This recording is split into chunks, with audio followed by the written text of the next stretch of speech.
Are you a 4-star motorcycle buyer? After reading some of my comments from my review of the Triumph 765 RS, if you want to find out if you are a 4-star buyer, please stay tuned. Meerkat. Hello everybody, this is the Flat Cap Cafe Racer. I'm going to explain to you what I mean by 4-star motorcycle buyer. You may already be, but you might be a 1-star, could be a 2-star, 3-star or 4-star, or a little bit of both. What the video is going to attempt to show you is the more of the stars that you have, the less likely you are to buy a motorcycle and have buyer's remorse. Nobody admits to buying the wrong motorcycle, but quite a few of you do. I know I have. Start with the 1st star. Pretty much everybody does these 5 things, but it doesn't hurt to go over it again. Let's start with looks and styling. Now, a bike like this Royal Enfield 500, to me, it's a beautiful bike. It's got a lot of metal on it. It's got a lot of detail to it. It's fun to polish. It's fun to look at. And for the price, it's really, really good. So, you know, styling certainly has, and for some people, that's really the only thing they look at. I realize that of these 5 things, you may use all of these, and depending on what your favorite thing is, one thing may be over another. But let's look at the second thing on the list. That is the sound.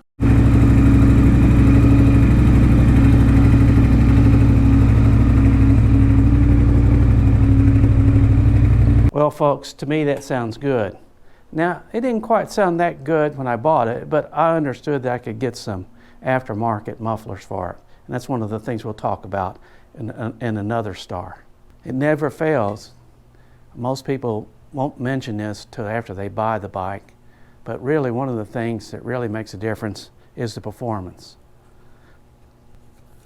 So, are you looking for a 200 horsepower bike? You're looking for a 120 horsepower bike? You need to make sure you get the bike with the horsepower that you want. Now, you'd be foolish to go and buy a motorcycle without knowing whether you get the budget to do it or not. So you have to know whether you can afford the out-the-door price, because you got to think about what the out-the-door price is, not just the MSRP, what it's going to be with all those fun accessories you want to have on it, okay? So that's part of it, and you got to figure that in. And I'll speak about a little bit more about the warranty and the maintenance a little bit later on. But you have to figure out your finances and know whether you can afford it or not. That's a no-brainer, right? Now, a lot of people will like to do is buy the accessories when they get the bike. I know I do, but that's something you need to think about when you're doing it. Can you get the OEM? This is an OEM Triumph factory fairing, which is a good piece. They also make the saddlebags for this bike that fit this bike.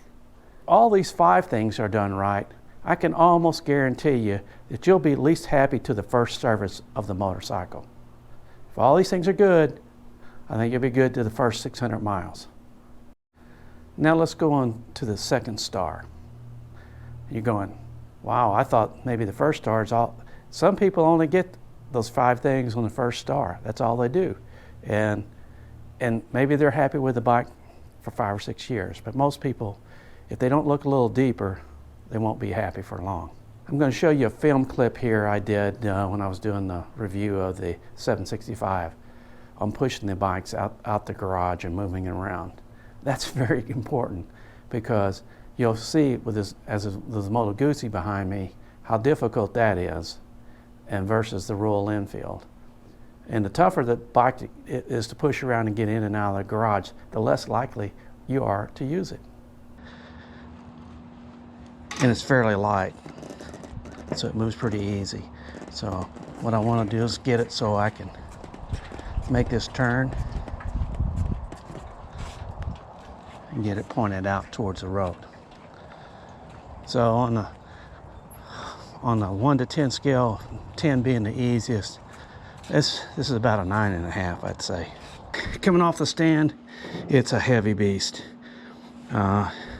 Feels heavier, and I think it actually is heavier than the other two. So I won't make a turn till I get off of this. And I'm putting my hip down on it as we go along to kind of keep it from falling. So it actually doesn't have a bad turning radius. It's just pretty heavy, and you're going to have to stay on the handlebars with this bike. So I'd say it's about a 5.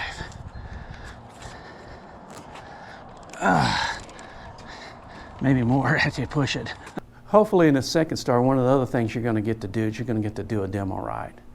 And I'm going to show you a little clip from one of the demo rides. It doesn't have to be a long demo ride, but the less experienced you are, I think the longer the demo ride needs to be. A lot of folks have been riding out there a couple, 2 or 3 decades, and they can tell almost immediately whether they like the motorcycle and how it makes them feel. But really, you don't know that until you do a demo ride, at least a short demo ride.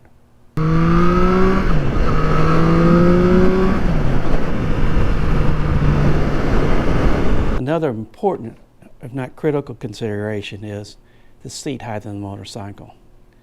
That is, from the seat to the ground. As you can see, on the center stand, I'm coming up a little short.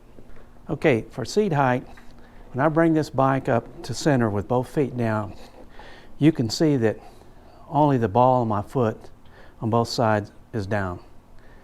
For me, at my particular age and riding experience, I think that's about as far as I want and high up as I want to go, because I still got good balance left or right. The seat height is adjusted to the highest setting, so I know I'm fine.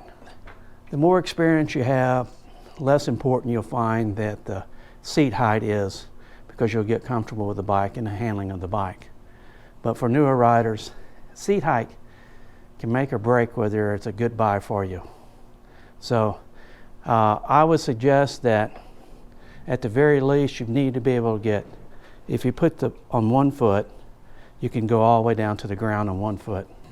Another consideration should be miles per gallon or fuel range. Now with this Moto Guzzi, it doesn't do that great a gas mileage. It's probably low 40 miles to gallon, but it's got a huge 6-gallon tank.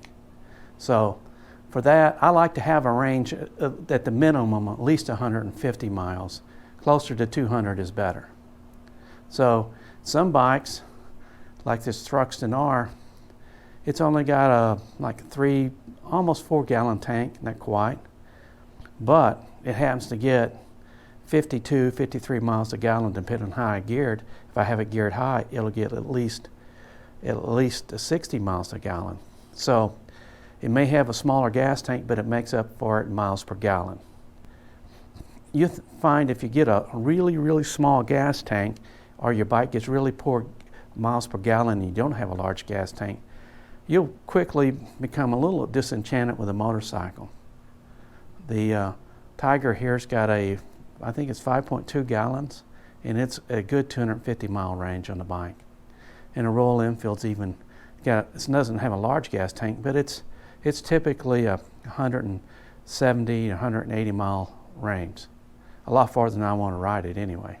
Now the last thing you want to check is probably for aftermarket accessories availability for your bike, because it's nothing more frustrating in buying a bike and finding out nobody makes any accessories for it when you decide you want a windscreen, you want heated hand grips, you want saddlebags, or you want to change the foot pegs, or you want to do something with it, or change the exhaust. Almost everybody wants to do that. So it's really important to know whether the bike has aftermarket accessories, because a lot of times the OEMs will make accessories, but sometimes they come very late to the table, or they're hard to get hold of. So those are the 5 things that I think are part of the second star. If you got the first star and you got the second star, I think that will cover you and you'll be happy to at least the first big service, which is usually around 6,000 to 12,000 miles. So let's move on to star number 3. Star number 3, most people, if you do star 1 and star 2, you haven't went farther than that. Some people go a little deeper and do the 3rd star. Now, 3rd star, something you probably noticed during your demo ride, but you may not pay attention to. That's the rider's triangle. What we're talking about here, and I'm going to show you a couple pictures and slides. I talked a little bit earlier on star number 2 about the seat height, the distance from the seat to the floor, how important that is. But in a rider's triangle, the distance from the foot peg to the seat is important. The distance from the handlebar angle from the rider's shoulder is very important. So if you have your knees bent a lot, and on the part of the ergonomics is the seat, you can see I've replaced this seat with a Corbin seat because the other seat was good for about 75 miles. This seat's good for about 150 miles. I'm going to show you a few slides on the next point is the technology. It really kind of depends on what kind of bike you're looking for. A lot of bikes have technology that you don't want or you can't use. So why are you buying it like that? Have the technology like for a touring bike, say this Tiger over here. For the Tiger, I want a lot of technology on it. For this bike, I like cornering, ABS, and traction control. I like the TFT visibility. I like the cruise control. I like the heated seat and grips.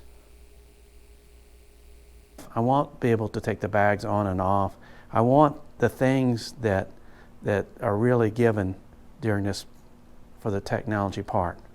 However, for the Thruxton R, I don't really care that much about it. Traction control and ABS is always a good thing to have. It depends, you're very seldom going to be turning off ABS or traction control. I do it at the drag strip, so I pay attention to whether I can do that with the bike I'm buying. But with this particular bike, I prefer the analog gauges that are on here, and I prefer the simplicity, not paying for something I'm not going to use. The third point on this 3rd star, and we're looking a little deeper here, is the ease of maintenance. Okay, say for instance this Thruxton R, if you look, you can see the valve stem right there. It's right in the middle. That's a bear to get to. It's hard to check air pressure and it's hard to get something in there. However, if I go over here to my Tiger, you can see it's an angled valve stem and it's very easy to get to. Those are considerations that you should think about. On the Thruxton R, my oil filters and my Moto Guzzi, it's underneath. It's not hard to get to, but it's a little harder. On this Tiger, it's right here. It spins right off. No issues at all. On this Tiger, it has a center stand, so it's easy to do maintenance on your chain. So, how easy it is to get to and adjust the forks. On this bike, you can get to the adjusters pretty easily. They're right there at the top. They're right here on the fork. They're right here at the rear shock and also at the bottom. So they're easy to get to. That's one of the important things that'll make your life easy. And one of the other things that I really care about is how easy or hard it is to take off the seat. Some seats you have to go through unbolting 2 or 3 things, and sometimes they don't give you the tools to do that. Now, these 2 Triumphs and the Moto Guzzi, seat comes off with a key. That's all you need is the key. You put the key in the latch, you turn it, it pops, the seat comes right off. But in the Royal Enfield, you got a couple bolts here, you get another one up front to get the seat off. And it gets pretty fiddly because you got a lot of parts and pieces you got to fit together. So for me, taking that Royal Enfield seat off, if it's required to get to the battery, is a very difficult thing. Fortunately for the Royal Enfield, the battery is right here, so you don't have to do that. For most of the bikes you're going to buy, it's going to be under the seat, located somewhere on the seat. So it's kind of important to be able to get the thing off. Now, one of the things that, the fourth thing I want to talk about is the features of the bike. I touched a little bit about that already. On the Tiger, it has an adjustable seat, so you can adjust it high and low. That's a really, really good feature. The switches are backlit. I may show you a little bit of film on that, which makes it very easy. The windshield is adjustable. If you get and you can do that while you're on the bike. So all you have to do is push it. You know, some bikes don't have adjustable levers. I like adjustable levers. To me, that's an important factor. If you don't have them, you'll probably end up buying them. You see a lot of adjustable levers fitted to bikes after they are purchased, because that allows them to fit your particular hand size and able to get to them. So adjustable levers is very important. It's a nice feature to have. Now, some people will like the keyless ignition. I don't have a keyless ignition on any of the bikes, nor do I want that. It's just another issue that I have problems with, and it can go wrong. The battery gets drained and you can't get into the fuel tank, you can't start the bike, and that's, to me, keyless ignition is not a positive piece. The last one on in this category for the third star, and this is kind of reaching a little deeper than most people will want to go, but you need to look at when you're buying a bike. Are they making some major changes to the bike on the next model year?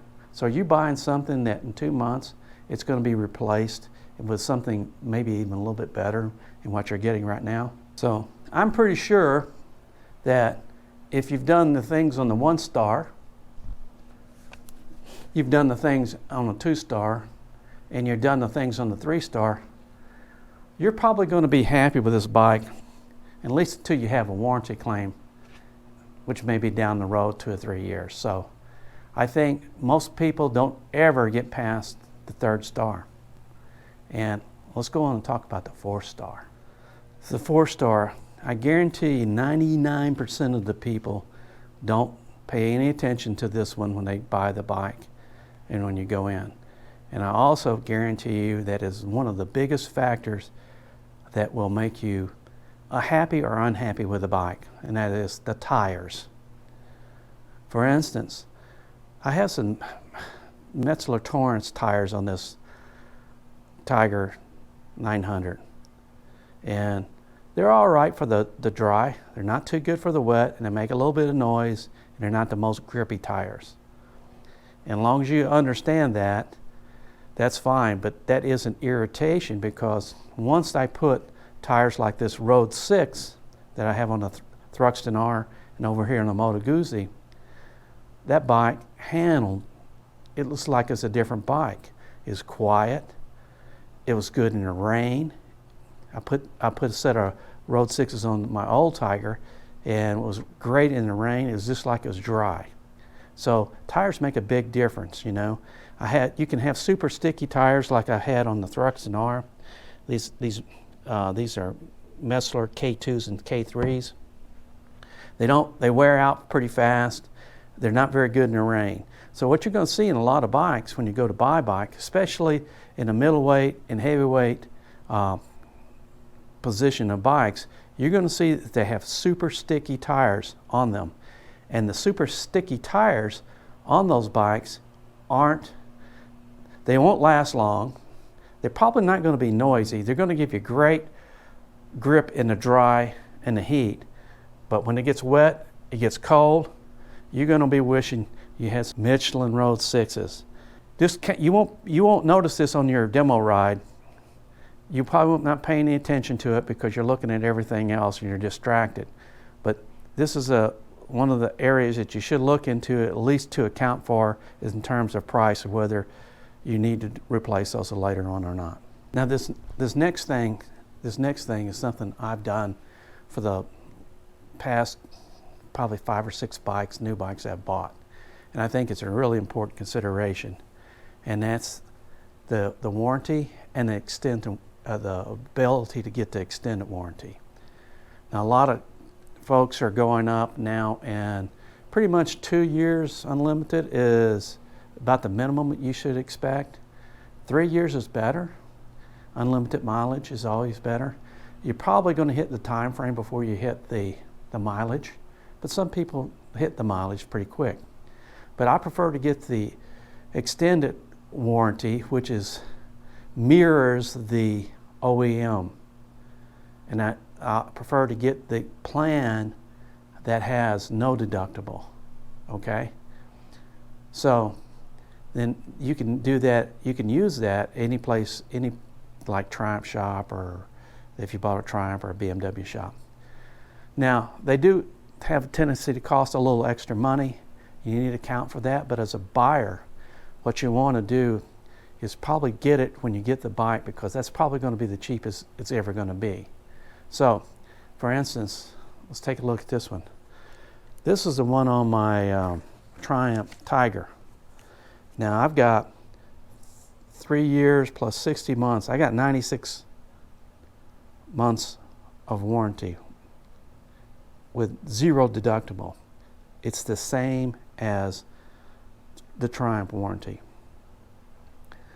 What that does is kind of give you some peace of mind about when you're riding a bike and what you're doing with the bike. And if you do get ready to trade it in, or you do get ready to sell it, it also gives you, almost all of these are transferable for like a minimum fee of $75. For $75, say I had the Tiger for 3 years, I could give it, sell it to somebody else, and they're going to get 4 or 5 years of warranty. That makes the bike worth a lot more money. So that money that you spent at the very beginning on the extended warranty is one of the things that will probably pay more dividends, even if you don't use it and you just sell the bike before you use the extended warranty. But if you have a problem, I think I had a problem on the Thruxton R with the ignition switch, because it was binding and it pulled the wires out. The first time I used it, it paid for that extended warranty. So you can talk to them, and I would negotiate more with the extended warranty than I would about the MSRP and other stuff and accessories, because this will save your butt. The model history does make a difference. If you went onto any forums, you're always going to hear people bitching and complaining about the bikes. Very seldom do they go on and say, hey, this is the greatest bike in the world, I've had no problems with it, blah, blah, blah. What they're going to do is they're going to complain about the bike.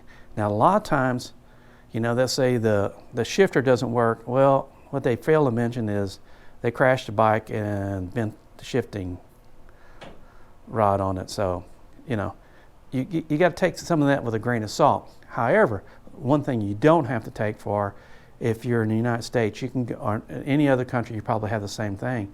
We have a database with all the recalls, okay?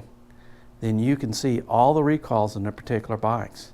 This particular Thruxton R is probably one of the most recalled bikes in Triumph's model line for the last 5 or 6 years. There are a lot of nitpicking things, but some of them are not nitpicking, so you need to at least be aware of what you're getting into. And sometimes the first year models do have, and the problems don't show up for 2 or 3 years. Now this Tiger 900, the only recall it's had on it, I think, is for these little reflectors that would come loose. So it has a very good history. Thruxton R doesn't have a really good history, but after 7 or 8 years of warranty, riding it, all those things have been ironed out. So checking out the history in the National Highway Transportation and Safety Administration, you go to there, So all you got to do is type in the make and the model and the year, and it'll give you every recall that's ever been on that bike. Honda does it a little bit differently. They don't do a lot of recalls. They do it secretly with service bulletins. So if you're buying Honda, you need to ask them about the service bulletins for the bike. Well, this next one, this fourth one, is dealer support. And a lot of people don't stock anything from that. They're going to go everywhere they can get the best price. And you'll be happy with the best price for that first service. Then if you got a bad dealer, then you're going to find out what you got. You have warranty claim, you want parts, you want maintenance done on the bike. If they don't support you, or they're a long ways, my Triumph dealer's 2 miles down the road. They're a great dealer. However, you could buy a bike that the dealer is 300 miles away, and they're not so good. You know, you schedule an appointment and act like when you show up that you were never, what? Or you order something and it's supposed to come in and you assume that's in and this never gets in. Or they do a service on the bike and they leave something off, they put it on wrong. Or you have a warranty, issue, and it's very clearly, and the first thing I do is try to blame you. Dealer support is very, very, very important on your happiness on the bike. That's all you have to go to the forums, and you can see there's a lot of people very unhappy with their dealers. So if you don't think it's important, go there and just listen to what they have to say about the dealer support. Okay, and the last one I'm going to give you here is, and you may have gotten to the 4th star, and you may have gotten to this point, and that's when you settle for a bike that is less than what you really want. Now, I thought about, when I bought this Thruxton R, I thought about the Thruxton S. Do I really want the adjustable suspension? Do I show a suspension? Do I really want the Olin forks? Do I really want this or really want that? Is it worth it, the extra money to me?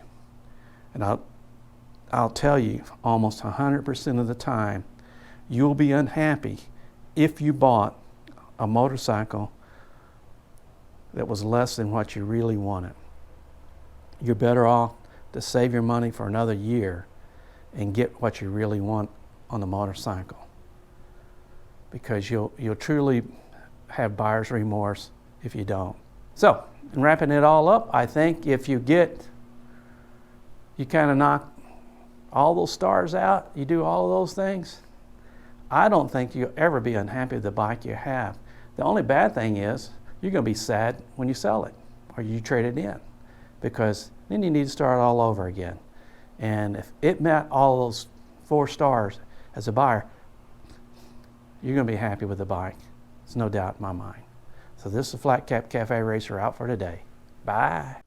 Join me and my friends at Flat Cap Cafe Racer for riding and racing. Please subscribe.